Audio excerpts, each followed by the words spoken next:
iHeartRadio Broadway, driven by Mercedes-Benz. The best or nothing. Cassie, welcome to iHeartRadio Broadway. Thank you so much for joining me today. Thank you for having me. Thrilled to be here. So before we talk about the tour with What the Constitution Means to Me, your new Amazon series as well, just how are you? Theater is back and alive in New York City. So I just want to check in and see how you're doing. Oh, thanks. Yeah, I was fortunate. I got to shoot a little television during the pandemic in beautiful Hawaii, which was even more unexpected. And that will be released October 15th. That's I Know What You Did Last Summer on Amazon Prime. So if teen horror is your genre, we got you hooked up. But my true passion and my true love is, of course, live theater. And I'm just over the moon to be back. I can't wait to reconnect with audiences. It's the thing I'm the most excited about.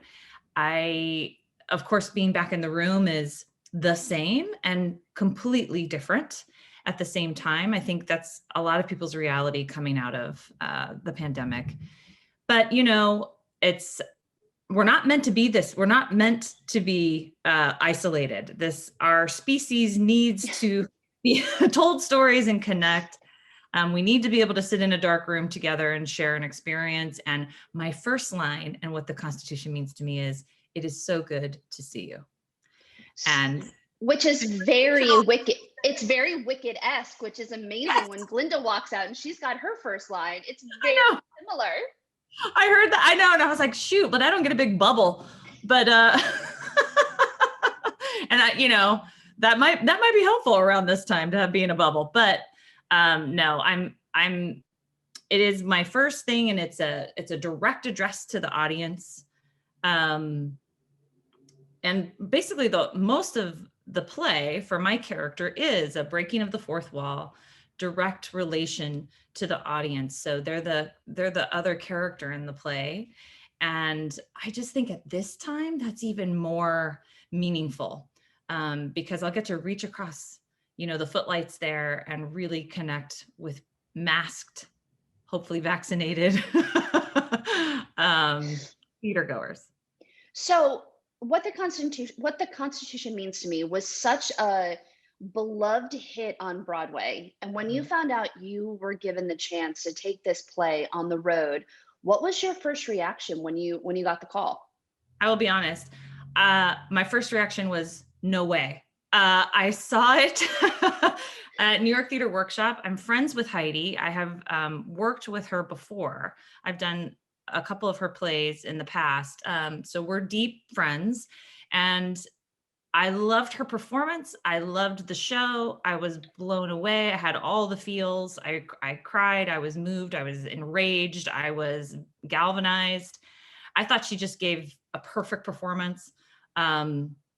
And I wanted it to selfishly just stay that way in my experience, as an audience member.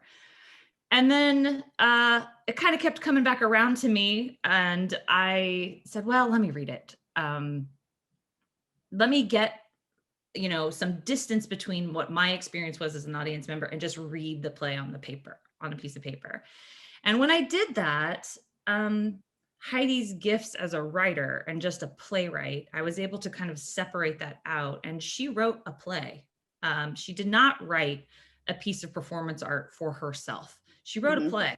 And I saw that on the page and I thought, oh, well, I do plays. I can do plays. So now that I can just see this as a play, I can start to hear myself in it. I can start to see what I could bring to the table. Plus, she's rewriting for each person who takes on the role of Heidi. She's doing a little breakout session so that we get to also address the audience as ourselves and tell a little story about ourselves, which fits into the structure of the piece. And so I still get to work with her as a playwright and performer relationship. So it all worked out. It is a beast of a show. I think I'm nervous about it, but also thrilled to just be able to dig into what really essentially is just a really good piece of writing.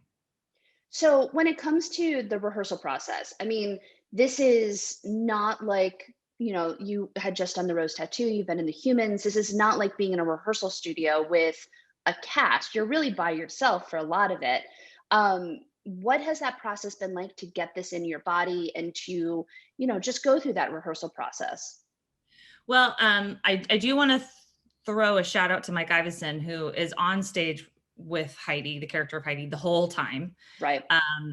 And so he has got my back, man. He's been in every rehearsal the whole time, whether I'm quietly just going through lines myself, he's there. If we want to run it full blast, he's there. He's been just incredible and so game. So I do feel supported and not completely alone. I will say that going back to the room, we've really been examining the question of safety. What does that mean now? As an industry, we're addressing, I think, some long overdue issues, and mental safety, emotional safety, spiritual safety, physical safety. These are all things that are on the forefront of rehearsal. So before I even get in the room, I'm going through COVID protocol, feeling very safe there. So physically, I feel okay, and I have peace of mind about my body being in this room, right? And then, so that kind of happens first, and then it's about kind of absorbing the piece and the play. And because it's a tour, and because everyone in the room is more familiar with the piece than I am, but I am 90% of the kind of bulk of work. It's a very odd experience. I'm used to going into a room where we're all at zero and we build something together. And so kind of having so much attention on me and what I need, I was laughing with everyone because I said, God, you guys are being so gracious and wonderful and asking me what I need and what I want. And then I'll tell them what I think I need and what I want and what will be helpful, to get the play in my body, like you're asking. And they'll arrange this whole day for me out of what I said. And I'll get about halfway through it. And I'm like, you know what? This is not what I need or what I want, because I just have never worked this way. Taking over a role in this kind of way. And they've been fantastic. They just roll with me really, truly. If I need to come in for a day and just lay on the floor and say all the lines out loud and then get up and do it, great. If I'm raring to go and I'm coming in and I'm like, listen, I think I can do this, twice today. They're like, great.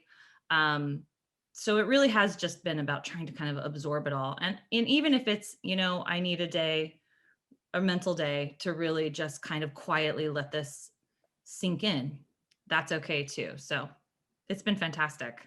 I love that. And when you do go out on the road, I mean, you're literally going across the country with this play. And it was so centralized to New York City, but now having this be seen by audiences across the country, what do you hope the takeaway is from this play? Well, I'll start by saying I was thinking about this morning. So Heidi wrote the play because at 15, she traveled the country giving speeches about the Constitution to American Legions for prize money. This is the premise of the play. And I think it's only fitting that it's full circle. And now we're going back across the country and giving this play, which is essentially, in some ways, a reexamination of that time in her life of giving speeches to different communities. I don't get prize money, but I think it's kind of a full circle moment, and that's what the journey of her character as well. She's re-examining her 15-year-old self's relationship to the document, and now she's re-examining, a grown woman in her 40s in contemporary times relationship to the document. And now we're going to do it in all the cities she did it in at 15, which I just think is amazing. I guess I hope the takeaway is, I hope people feel acknowledged. I hope people feel seen. I hope people feel galvanized and energized by the message. And honestly, I do hope they feel hopeful at the end of this piece. I mean, number one, just being able to come together and share theater again. I think that's a good start. Absolutely. But then hopefully the play and the message of the play, I really just want people, I think there's a fatigue out there in the country right now. I think there's grief and sort of an exhaustion. And I'm really hoping this play can be a bolt of energy for people.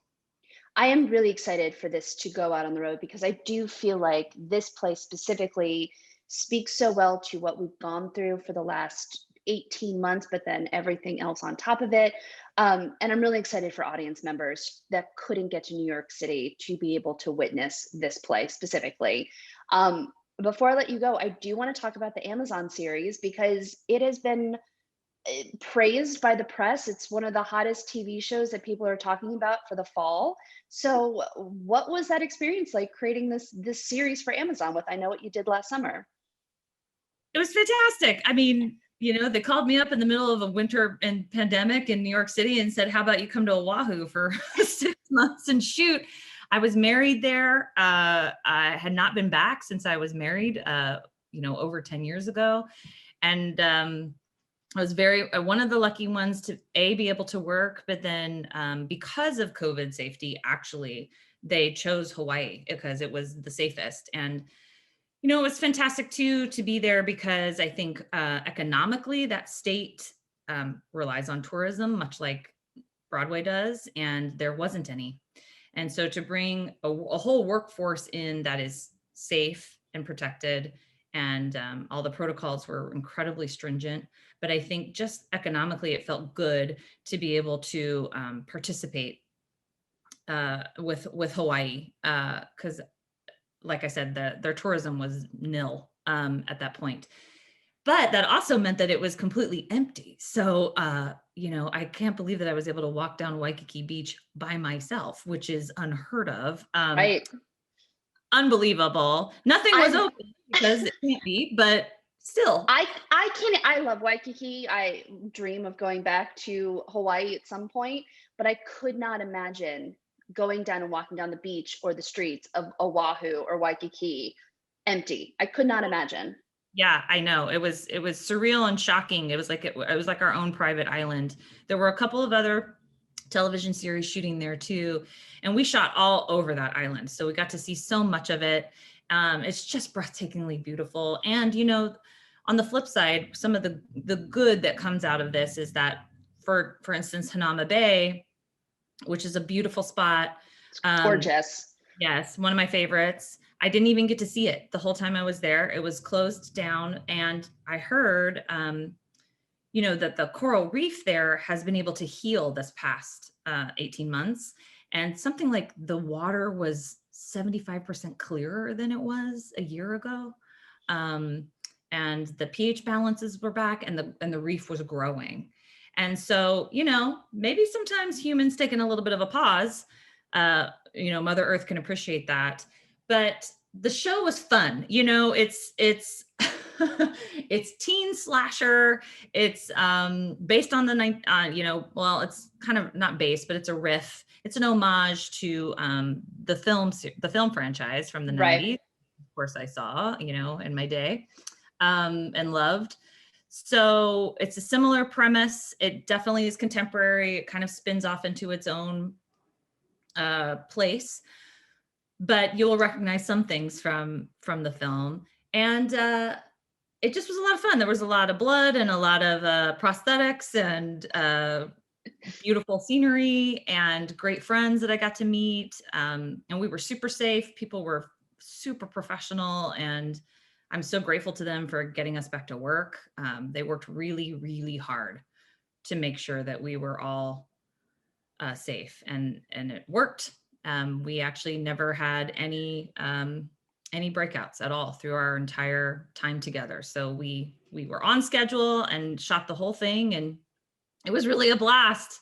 That's awesome. I plan on watching it like this most of the time. So I love the original franchise, so I plan on watching it with a little bit of a blinder on. Well, first of all, congratulations on everything. I'm so excited that audience members are going to be able to witness your version of what the Constitution means to me across the country. You can find out more on the website where the tour is hitting. But Cassie, Beck, thank you so much for joining iHeartRadio Broadway today. Thank you, SJ. Such a pleasure. iHeartRadio Broadway, driven by Mercedes-Benz. The best or nothing.